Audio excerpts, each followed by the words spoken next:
Hello, everyone. This is Matt Schlapp, and welcome to another great edition of CPAC Live.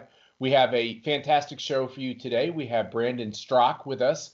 You know Brandon from CPAC and the great Walkaway campaign. We'll be talking with him. We'll be talking with one of our conservative stalwarts in the House of Representatives, Congressman Doug Collins from Georgia, the great voice on the House Judiciary Committee during all the impeachment, Mueller, Russian collusion crap, if I can say that word on the internet. I believe I can say any word I want on the internet, by the way. And of course, we're going to have the great Jesse Kelly, who is hysterical, sarcastic, irreverent, and he's got a great performance, we'll call it, just like he had at CPAC on this show. So without wasting a lot of time hearing from me, let's bring in our first guest, Brandon Straka. How are you doing, Brandon? Morning, Matt. I'm doing well. How are you? Hey, what are you drinking this morning? CPAC coffee. The only kind of coffee there should be. That's great. That's great. Well, it's great to have you with us. Where are you right now? I actually I grew up in Nebraska, so I decided to come back. I usually live in New York City, and I came back to Nebraska several weeks ago, not because I was afraid of contracting coronavirus, but because I wanted to get away from the insanity that was growing. So I've been kind of hiding out here in Nebraska. So I'm from Kansas, so I don't think you need a reason to go to Nebraska. I think it makes sense. I think you should probably be in Nebraska all the time. And matter of fact, all the craziness we're dealing with in Northern Virginia has my wife and I talking about why are we living in a part of Virginia. Most of Virginia, by the way, is populated with lovely people of common sense. But Northern Virginia also has some wonderful people, but it is also, it's very, very left, and they lack common sense. And throughout this whole corona scare, which is a serious health question, it's been alarming to see what some people are suggesting, Brandon. Some people are saying you shouldn't leave your house until there's a vaccine. Well, yeah, and it continues to be alarming, and that's actually a really great point because as somebody who lives in New York City, my lease on my apartment is actually up in a month or two, and I have to make a decision. Am I going to sign another lease for a year to live in a city that's potentially going to be shut down for maybe the entire year? And these rents in New York City are $3,000-$4,000 a month and up, so it's not going to be sustainable for very long for a lot of these blue states and blue cities to continue to be shut down, but charging exorbitant rents and not allowing people to work. Yeah, and the thing is, what I've noticed is the healthcare professionals, I know 90% of them mean well, and they're not trying to be political, and they're just trying to keep us safe. I do understand that. I think Dr. Fauci is a very decent human being, but you get such conflicting advice. When we had the one patient at CPAC, I asked very prominent people in the healthcare community what are the precautions we should take, and they're like, well, don't go out and buy a bunch of masks and think that that's going to protect you, because what you end up doing with masks is you fidget with them constantly and you're transferring germs onto your face. People actually touch their face less when they don't wear a mask. Now we're being told in Virginia you can't do anything without a mask, maybe mask and gloves. I'm a Catholic. They said that you can only have 250 people in your church and you have to wear a mask. Well, there's no way to take Holy Communion if you got a mask on. And then I read that they might mandate that church services be outside. In the beginning, they said, stay in your house, don't go outside. It's like you get done with all this and you're like, you know what? I'm just going to use my own common sense. If I'm sick, I'm going to stay home. If I have a cold and I'm just coughing and sneezing, I'm going to stay away from people. In that situation, I probably would wear a mask just to be polite. And but other than that, I realize that the best way to beat corona is probably in a healthy state to be exposed to it and to build up the antibodies. 100%. And this is, I've actually been traveling around the country as much as I possibly can, going to as many of these reopen rallies as I can to help lend my voice, because a lot of these, in the last 2 weeks, I went to Michigan, Illinois, Maryland. I'm going to be going to Connecticut next week. I'm going to be going to New Jersey. And on and on and on and on. And so I've been getting on lots of airplanes and standing in lots of large crowds of people, but I wanted to stand up and use my voice and my platform to help elevate the message of these people who are really suffering.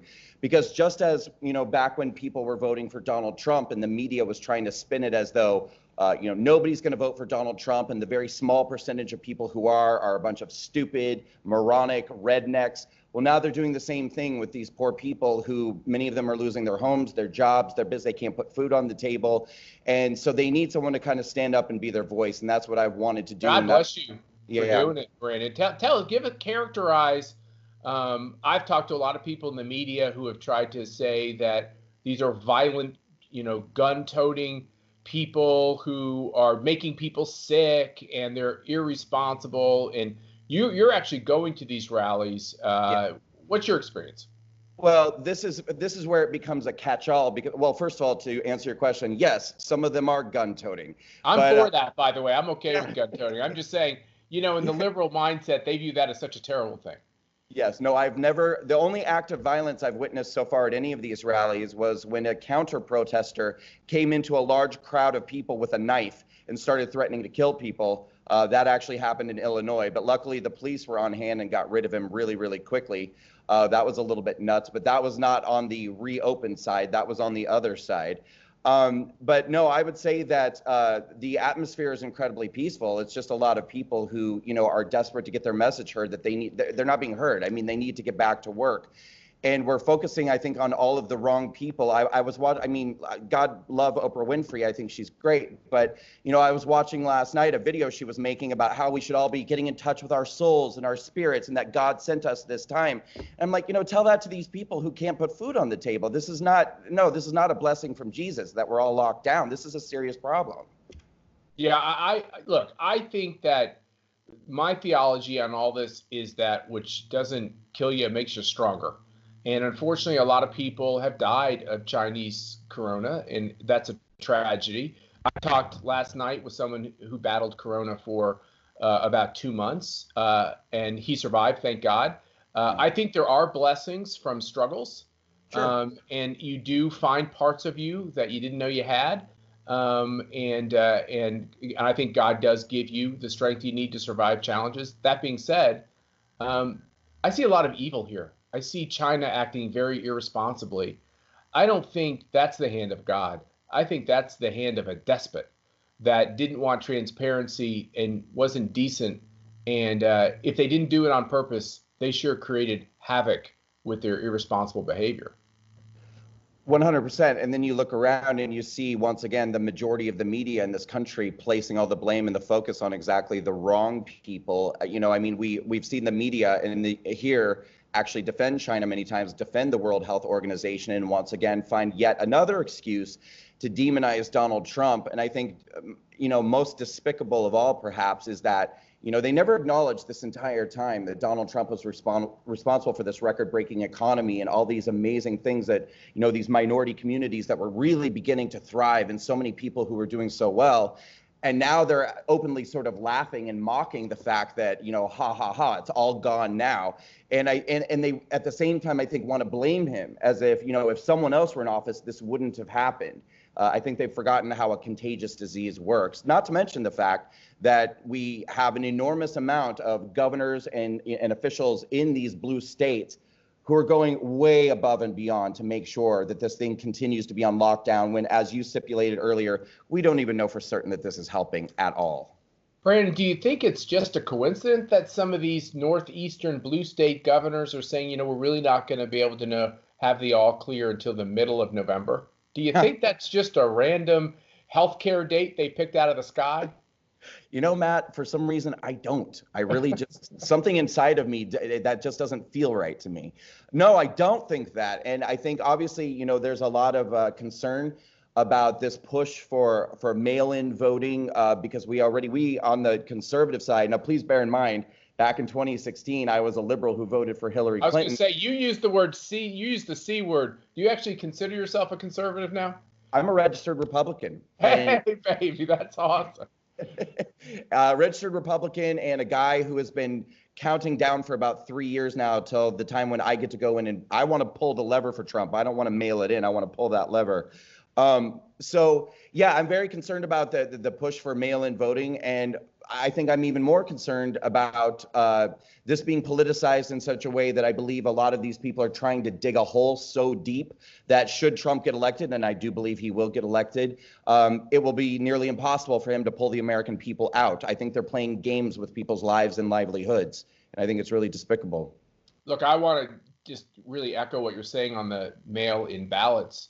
It's not that it's wrong to vote by mail. It's wrong when the regulations around voting by mail pretty much allow you to do what they've done in California, and that is basically request a ballot for someone, then vote for them, then pick it up and turn it in. Because if you don't have somebody supervising that, obviously, and if you lack character, you can just fill in a bunch of ballots, which is exactly what they're doing. And has happened. You also have the social media stuff with what Twitter's basically saying they think Trump's a liar and they're going to call him out on him lying. What's your take on that? You're a social media guy. This is really upsetting. Which lie are you referring to? They every day they say. Yeah, like he lies all day long. You didn't know that? I think to catch on. What's wrong with us? That's growing in the corner of the screen. Right.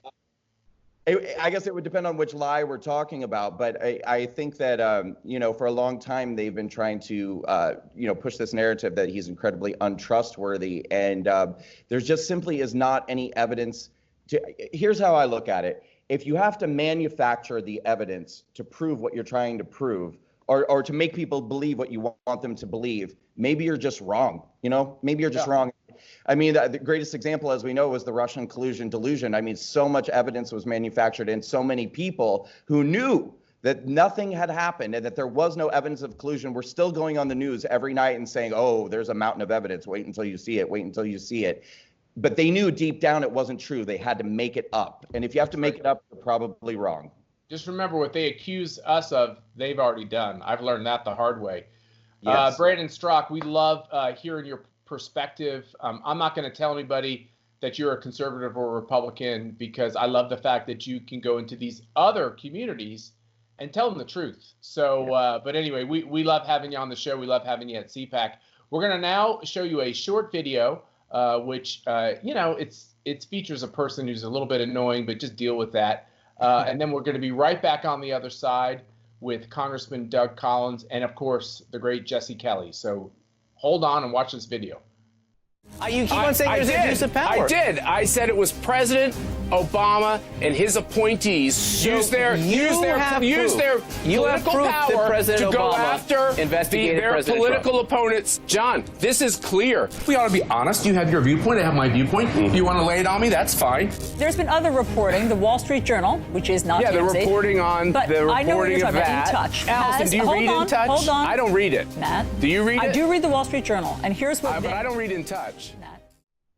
Well, now we have the highlight of the show. We're joined by a great conservative champion with a nearly 90% lifetime ACU voting record, which is hard to do at times, but he does the right thing all the time. Doug Collins. Doug, Congressman, thank you for being with us. Oh, man. No, it's great to be with y'all. Thanks for having me.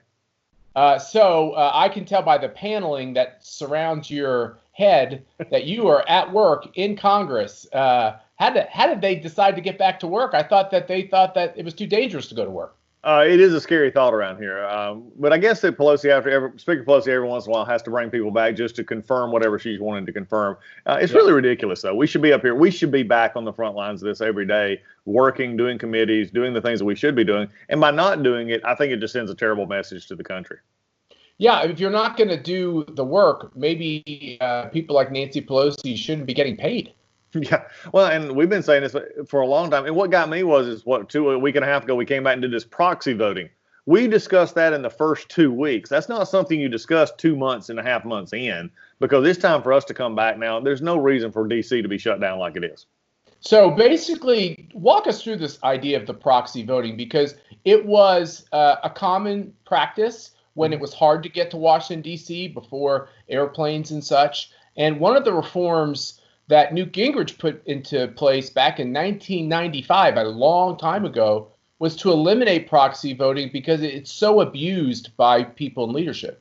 It was, and it was the interesting part here is a twofold. We always did it there was up until 95 was in the committees. It was never on the floor. That was a big difference. But it was in the committees, and that's exactly where you talked about the chairman had it in his pocket. You've probably seen some of the old movies that I've got 4 votes in my pocket. Well, that's what it is. They had 4 people that they could use for proxy. Back then, there was no control over it. They just had that vote and said, "I'm gonna vote how I need you to vote," and they went along with it. This one is where they are have added at least partially for floor votes. You've got to call ahead. You got to say I'm not coming, and then you got to give your vote to somebody in email, and they go through this this process so that nobody can supposedly change a vote. But again, what happens to get that vote there? That's a whole different issue as well. Well, and if you're basically in the middle of a pandemic, if she can have proxy votes with floor votes, right? In other words, they can actually make law, right? Yes. It's a big step passing the House with Nancy Pelosi basically saying, and there's no way to verify it. Oh, I've got 30 people who've told me they want to vote this way. This is really, really, really problematic. And look, I think the proxy voting, which is basically sham voting, in the House of Representatives, is akin to what the Democrats are trying to do with this mail-in voting, which is, I got no problem with somebody who can't physically get to a polling place voting by mail. I have a huge problem with the local version of Nancy Pelosi requesting and then picking up all these ballots, because I don't trust that the person's intent will be executed on that ballot. Well, and we don't have to look far for this. And there's twofold things that's come across. Number one, we saw the 2018 election in California, where you had, in Orange County in particular, you had 3 congressmen and women in that time went to bed with 6,000 or 7,000 vote leads, and then ended up 5 days later losing by 10,000 votes. You're talking about almost a 17,000 vote swing in some of those races. Hey, Congressman, can you name a Democrat who was leading on election night and by the morning they were no longer leading? Why does this only seem to happen to Republicans? Yeah, it's sort of a pattern developing here, isn't it? But it's amazing the media can't follow patterns. They try to follow patterns on the president. They try to follow patterns on everything else, but they can't follow that pattern because they know it's not what's happening. It's ballot harvesting is exactly what was happening. They saw how much they needed and they went and got them. But also I will say that this is also the reason that the federalism idea of this election, what I've been fighting for the last year and a half, especially in Judiciary Committee, was this idea of it's not even an incremental approach anymore to federalizing elections. They're now outright saying it. Basically, we're going to set the standards for elections. We're going to tell the states how to do it, which is in direct contradiction to how our laws are set up and our Constitution is set up in this area. So this is why people need to be aware of this. If you don't want, like from my perspective, I don't want California sort of running Georgia election law. This is that we got to be aware of. And proxy voting was just a simple, from their perspective, well, this is where we're going to do it, but it puts all the power in Speaker Pelosi's hands, just as she keeping us away puts it all in her hands. By us not being here, the Speaker, as you well know, gets to write everything in her office, talk to a few of her lieutenants, and then they just give it to everybody and then force everybody to do what she wants to do. And that's not the way this is supposed to work. Well, we're supposed to trust our leaders, Congressman Collins. The problem is, over the course of the last 4 years, most of the people who've been leading our intelligence community offices or who populate the next rung of these jobs have done everything to destroy any public confidence a common sense, regular old American could have. And I'm speaking specifically over the cronyism and the, I think, illegality around General Michael Flynn and the Russian collusion and all these things. You've been a leading voice in pushing back on this corruption. What is going to happen now? I mean, I know Mike Flynn's not going to go to jail, but is any person who perpetrated the crimes against him and the crimes against Trump going to go to jail? I would, frankly, from what we continue to see and what I have seen, I really do hope so. And I think Durham is out there doing it. But let's take for just a second, go backwards here. Flynn represents a milestone for many of us who've been fighting this battle tooth and nail for a long time. It is the first time that we actually were able to peel away because his attorney, Sidney Powell, and the rest are able to peel away and get to the heart of what we knew was there, and that was the corruption at the core. And I'd like to call them they were a deputized band of a street gang, basically, that Comey and McCabe and Strzok and Page and the rest of them who wanted to get back at the president. What we didn't have a knowledge of is not only their internal discussions, but we didn't also have knowledge of the unmaskings and who was unmasking, and it went all the way, frankly, to the Oval Office. Think about this. Could you imagine the newspapers in this town and the TV networks across this country if there was a meeting in which President Trump, Vice President Pence, and his national security staff were talking about a Democrat from an incoming administration and unmasking them? They would be just all over the map with outrage. They're not even talking about it. They're trying to hide it. Why? Because the media knows if they give in to this,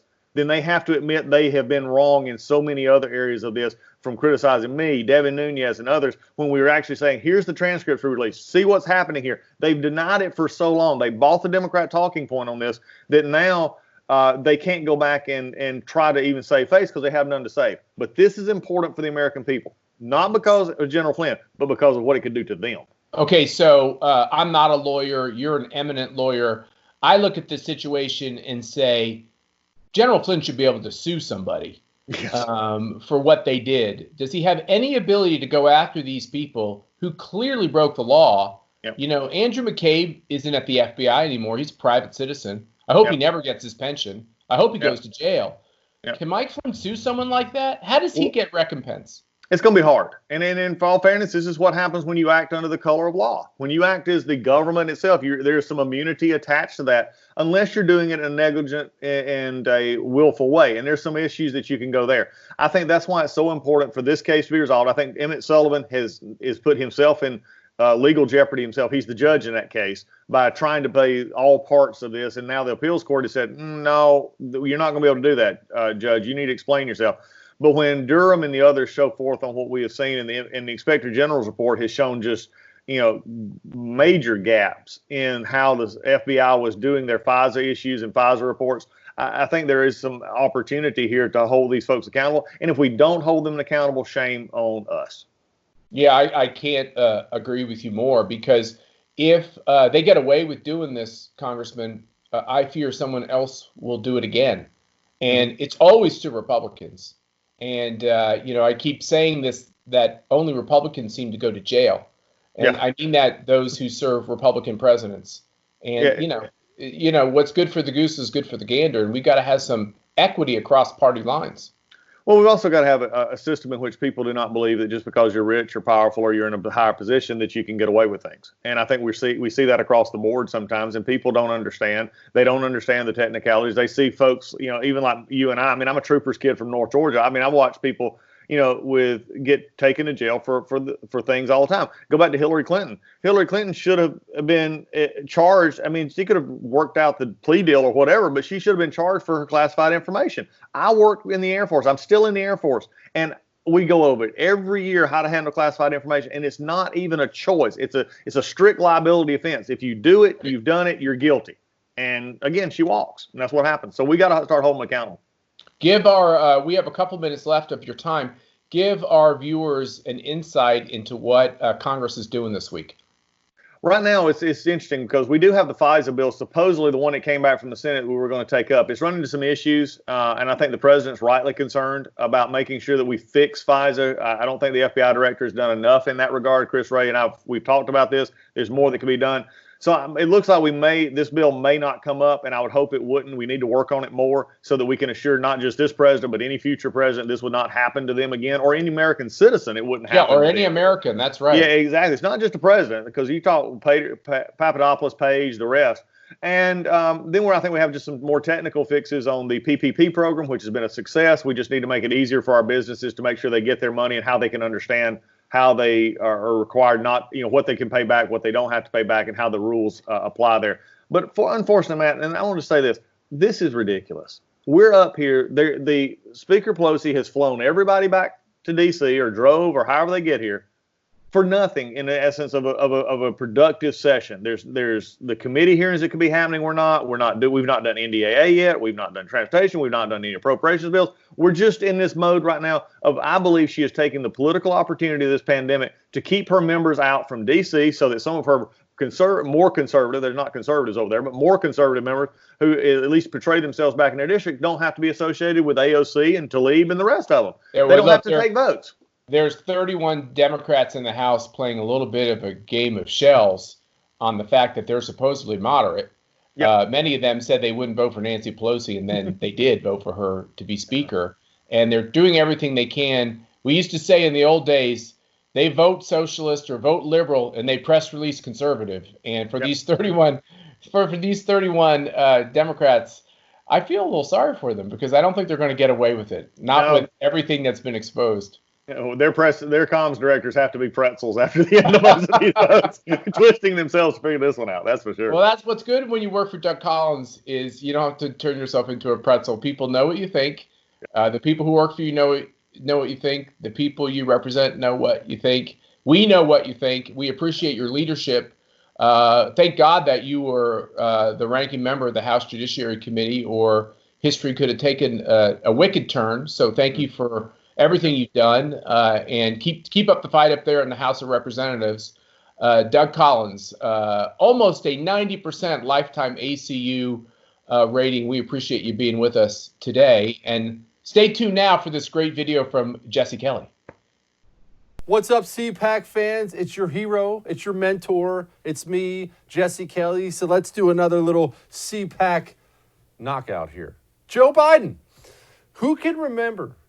Wait, the saying's supposed to go, who can forget, isn't it? Mitchell, what's the saying supposed to be? It doesn't matter. Some people remember, some people forget. Speaking of which, that actually ties us right into Joe Biden, who says millions of people are dying. This is not a moment for excuses or deflections or blame game. We're in the middle of a pandemic that had cost us more than 85,000 jobs as of today. Lives of millions of people, millions of jobs. That's not right. Of course, that got backwards. And you know what's kind of funny when you think about it? For Joe Biden, that's actually not a bad interview. You know, at this point, they're grading Joe Biden on a big curve. I bet you his people were slapping him on the back when he got up saying, you know what, Joe? Honestly, not bad today. Not bad at all. Nancy Pelosi, I mean, the goddess of beauty, Nancy Pelosi, is out there taking some pretty harsh shots at the prez himself. Here's what she had to say. He's our president, and I would rather he not be taking something that has not been approved by the scientists, especially in his age group and in his, shall we say, weight group, what is morbidly obese, they say. So I think it's not a good idea. You know, this is what happens, Democrats, when your two leading people in your party, Joe Biden and Nancy Pelosi, when both of them were actually present for the signing of the Declaration of Independence. They get so old, they lose that filter that old people were supposed to have, where you're not just supposed to come out and say whatever you want. And look, if you're Nancy Pelosi and you've spent the last 2 years slurring all your words with your teeth falling out and shaking like a dog crap in a peach pit every time you give a little press conference, probably not the person who needs to be taking personal shots at somebody else, but I love it. It's all good political theater to me. Trump has some thoughts on Nancy Pelosi. Last night, Nancy, Speaker of the House, Nancy Pelosi, called you morbidly obese. I just wanted to know what you had to say in response. Oh, I don't respond to her. I think she's a waste of time. These people are sick. Pelosi is a sick woman. She's got a lot of problems, a lot of mental problems. We're dealing with people that have to get their act together for the good of the country. Okay, thank you very much. Far be it from me to correct the President of the United States of America. I know it's semantics, but just small thing here. It's not sick, okay? Nancy Pelosi is not sick. It's called a hangover. We've all been there. Chuck Schumer, he has some thoughts on subpoenas. The Republican chairman has convened a hearing that slanders the family of the president's political opponent. Believe it or not, this powerful Senate committee, with broad jurisdiction over so many aspects of the government's response to the ongoing pandemic, is prioritizing yet another attempt to smear Vice President Biden. Yeah, you're not allowed to use the powers of government to go after your political opponent. That's certainly nothing we would do here in the United States of America unless your name's Robert Mueller. Finally, we have the greatest invention I've ever seen in my lifetime. I can't believe I didn't think of this before. First, we had the little zipper at the front of your jeans that allows you to go pee. Now, we have masks that keep all the germs out but allow all the food in. I can't believe someone else thought of this before me. Color me extremely jealous. You can watch my show, I'm Right, on the First TV, and you can watch it on the First TV app. Monday through Friday, 8 o'clock Eastern, get the First TV app. It's on Google, it's on Apple iTunes, it's on Amazon, it's on Roku, it's all over the place because I'm all over the place. And once you get done watching my show, you can watch it again on repeat because the whole thing's on demand on the app. And listen to me on The Jesse Kelly Show. I'll see you next week.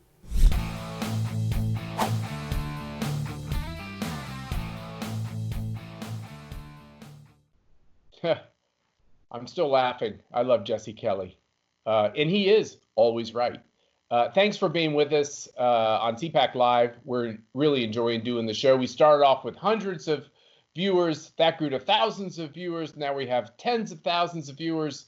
I think we're all enjoying this time together for sure. We have a great show for you on Friday because we can't talk about China enough. We're going to bring Gordon Chang back, one of our great board members and a real leader in this whole conversation America is having about what's the proper response to what China has done, the communists in China, I should say. Gordon's going to be with us, and Morgan Ortagus from the State Department, the spokesperson at the State Department, working right alongside the great Secretary of State, Mike Pompeo, is going to be with us as well. So tune in on Friday at 3:30 p.m. Eastern Standard Time. Go to Facebook, go to Twitter, go to conservative.org. But whatever you do, join us on Friday, 3:30 p.m. Eastern Standard Time. We look forward to being with you. Take care.